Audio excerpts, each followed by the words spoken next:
Hello friends, welcome to English Study Point. Today I am talking about a new topic which is a part of literary theory, that is structuralism.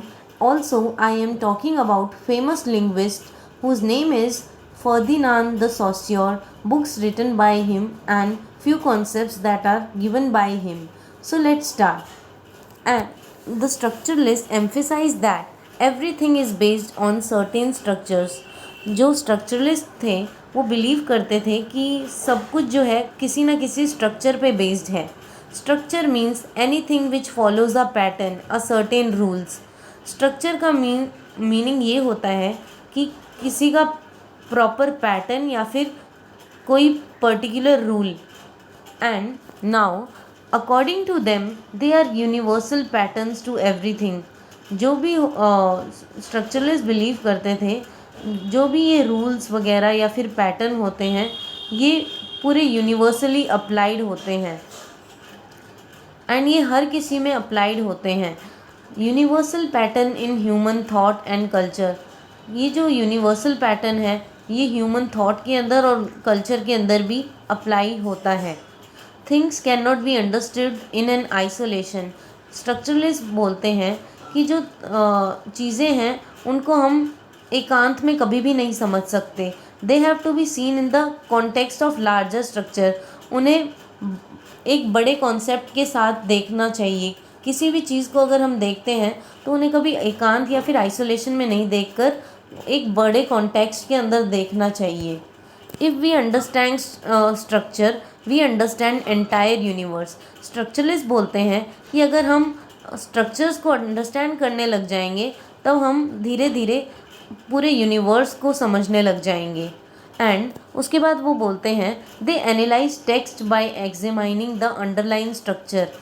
And जो structuralist जो होते हैं वो text को analyse करने का जो तरीका होता है वो ये होता है कि वो स्ट्रक्चर, अंडरलाइन स्ट्रक्चर को एग्जामाइन करके टेक्स्ट को एनालाइज करते हैं.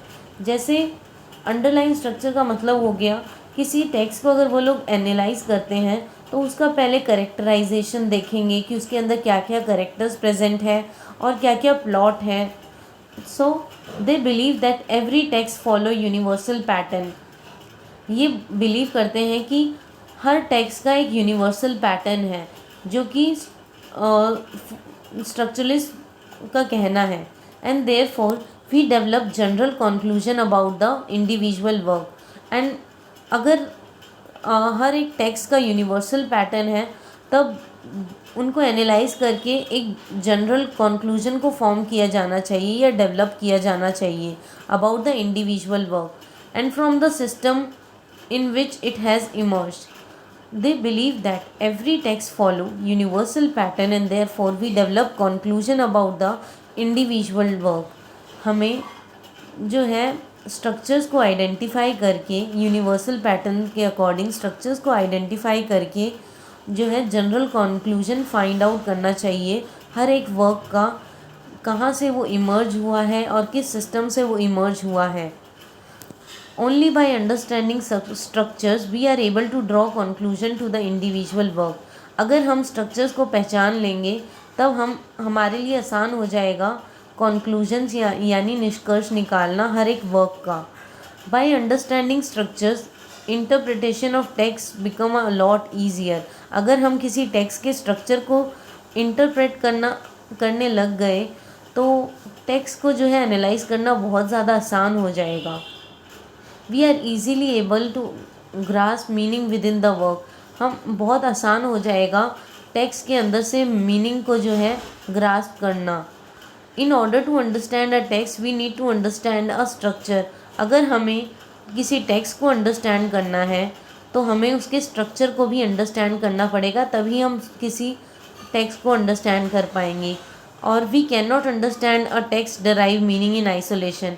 हम कभी भी जो है टेक्स्ट का मीनिंग डराइव नहीं कर पाएंगे अगर हम आइसोलेशन में उसका मीनिंग को निकालने की कोशिश करेंगे, क्योंकि हर एक वर्ड जो है एक दूसरे से इंटर रिलेट करता है. तो हर एक मीनिंग का वर्ड जो है एक लार्जर कॉन्टेक्स्ट के साथ देखकर हमें उसका मीनिंग निकालना चाहिए. अब मैं आपको बताना चाहूँगी फर्डिनांड दे सोश्योर के बारे में। So he was a prominent linguistic. ये जो थे ये एक प्रोमिनेंट लिंग्विस्ट थे। लिंग्विस्ट का मतलब होता है जो लोग लैंग्वेज के स्ट्रक्चर को स्टडी करते हैं। एंड इन्होंने जो है बुक्स लिखी, उनका नाम था कोर्स इन जनरल लिंग्विस्टिक। जो फर्डिनांड द सोश्योर थे उन्होंने बुक लिखी, उसका नाम था course in general linguistic. And ये एक तरह की बुक है जो समराइज करती है इनके लेक्चर्स को जो इन्होंने यूनिवर्सिटी ऑफ जिनेवा में दिए थे 1906 से 1911 में। He explain the relationship between speech evolution of language. जिस बुक के अंदर इन्होंने बताया था कि स्पीच का क्या रिलेशनशिप है और लैंग्वेज का इवोल्यूशन कैसे हुआ और लैंग्वेज की स्ट्रक्चर का सिस्टम क्या है। एंड जो फर्डिनांड द सोश्योर थे उन्होंने कॉन्सेप्ट्स दिए थे। सबसे पहला उन्होंने कॉन्सेप्ट दिया था जिसका नाम था साइन। साइन जो है ये कोई भी वर्ड होता है, any word which signifies something.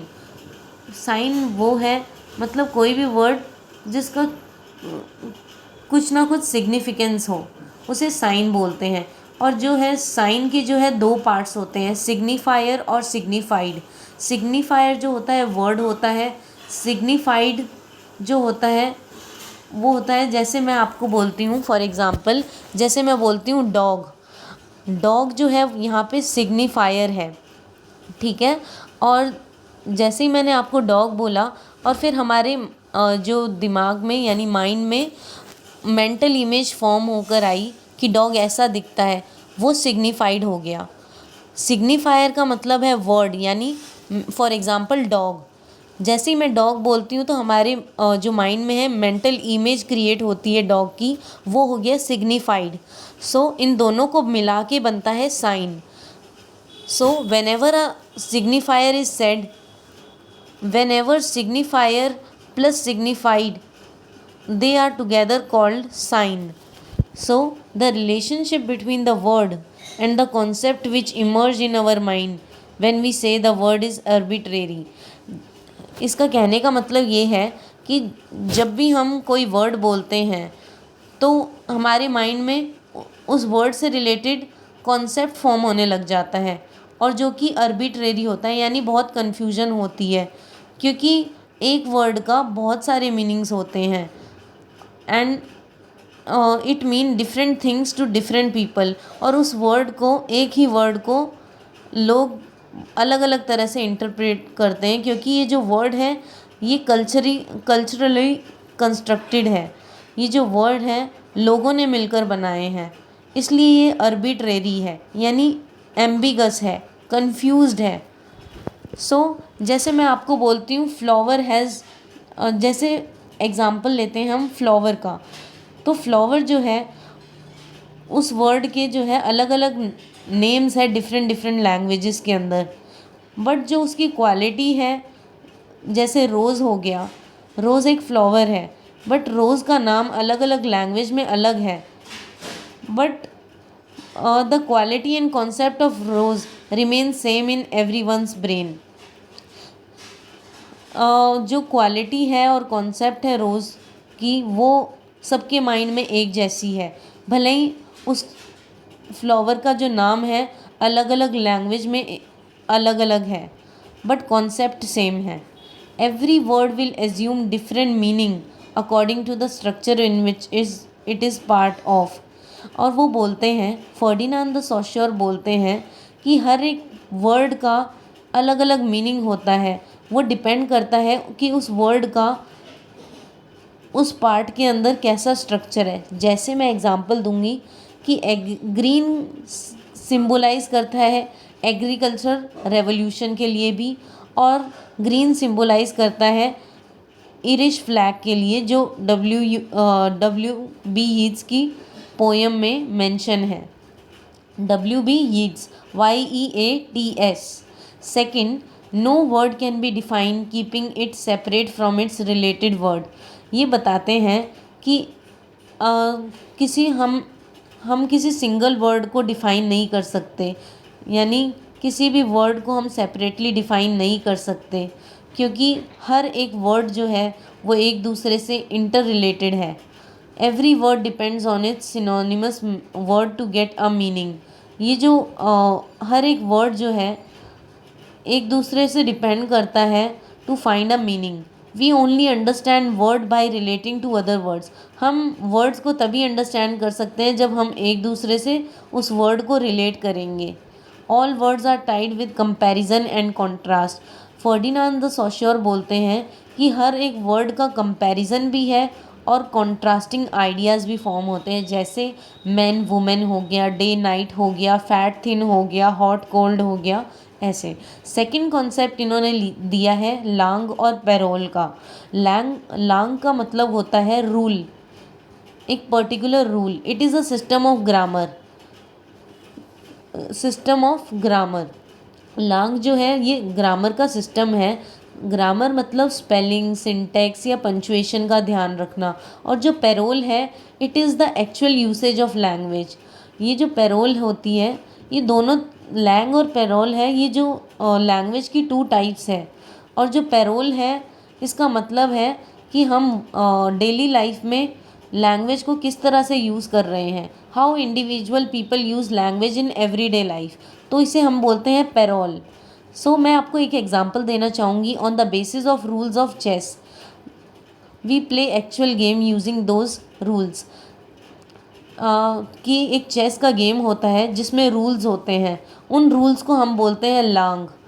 और उन रूल्स के बेसिस में जब हम खेलते हैं, तब गेम खेलते हैं, तो उसे बोलते हैं पैरोल। सो मैं फिर से रिपीट करना चाहूँगी। जैसे हम एक चेस का गेम खेलते हैं तो उसके अंदर हमें रूल्स को फॉलो करना पड़ता है, और ये जो रूल्स होते हैं इसे हम बोलते हैं लांग। और जो उन रूल्स के बेसिस पे अगर हम गेम खेलते हैं उसे हम बोलते हैं parole. So langue means basic rule is what is going to guide you. Langue का मतलब होता है बेसिक रूल जो हमें गाइड करता है, और जो पैरोल होता है उसका मतलब होता है एक्चुअल यूज़, जो कि हम डेली लाइफ में यूज़ करते हैं लैंग्वेज को। Parole is individual use of language. Parole का मतलब होता है कि इंडिविजुअल एक लैंग्वेज को एवरीडे लाइफ में कैसे यूज़ करता है। और लांग का मतलब होता है कि बेसिक रूल्स का लोग कैसे यूज़ करते हैं और लैंग्वेज फॉर्म करते हैं। अब मैं आपको बताऊंगी कि distinction between langue and parole. और जो फर्डिनांड द सॉश्योर है, उन्होंने लांग और पैरोल का मीनिंग बताने के साथ साथ उन्होंने डिस्टिंक्शन भी बताया था कि ये जो लांग और पैरोल है एक दूसरे से कैसे डिफ़र करते हैं। Language is the particular language system. Langue जो है ये पर्टिकुलर लैंग्वेज सिस्टम है, यानी इसका एक प्रॉपर ग्रामर है, प्रॉपर रूल्स है, ठीक है। और जो the elements of which we learn as childrens which is codified in grammar and dictionary. ये जो लांग जो है इसका प्रॉपर ग्रामर है एंड प्रॉपर कोड है, और ये डिक्शनरी में भी प्रेजेंट है। और whereas parole is the language occasion. Parole जो है लैंग्वेज ओकेजन है, यानी हमें लैंग्वेज को डिफरेंट ओकेजन्स के साथ किस तरह यूज़ करना है उसे हम पैरोल बोलते हैं। मैं आपको एग्जांपल दूंगी सिग्निफायर और सिग्निफाइड का, जो कि मैं पहले भी समझा चुकी हूँ। जैसे डॉग है वो सिग्निफायर है। जैसे मैं आपको डॉग बोलती हूँ तो वो सिग्निफायर है, और जो हमारे माइंड में इमेज फॉर्म होती है वो सिग्निफाइड हो गया। और जब ये दोनों सिग्निफायर और सिग्निफाइड जब मिल जाते हैं तब साइन बनता है। फिर से बताना चाहूँगी, जैसे मैं आपको डॉग बोलती हूँ तो अगर आप डॉग सुनते हो तो आपके माइंड में जो इमेज फॉर्म हो जाती है वो सिग्निफाइड हो गया, और जो डॉग है वो सिग्निफायर हो गया। सिग्निफायर प्लस सिग्निफाइड, इन दोनों को जब हम कंबाइन करते हैं तब साइन फॉर्म होता है। देन सॉश्योर बोलते हैं कि लैंग्वेज जो है, लैंग्वेज के दो सिस्टम्स होते हैं, लैंग और पैरोल। पैरोल का मतलब होता है जो लैंग्वेज एक इंडिविजुअल बोलता है, और पैरोल का मतलब होता है जो लैंग्वेज इंडिविजुअल बोलता है, और लैंग का मतलब होता है जो लैंग्वेज एक कॉमन वे में यूज़ करती है। It is the language which is shared by the community. So thank you friends. अगर आपको ये लेक्चर पसंद आया हो तो प्लीज़ लाइक एंड सब्सक्राइब कीजिए, एंड इस लेक्चर के नोट्स डिस्क्रिप्शन में अवेलेबल है।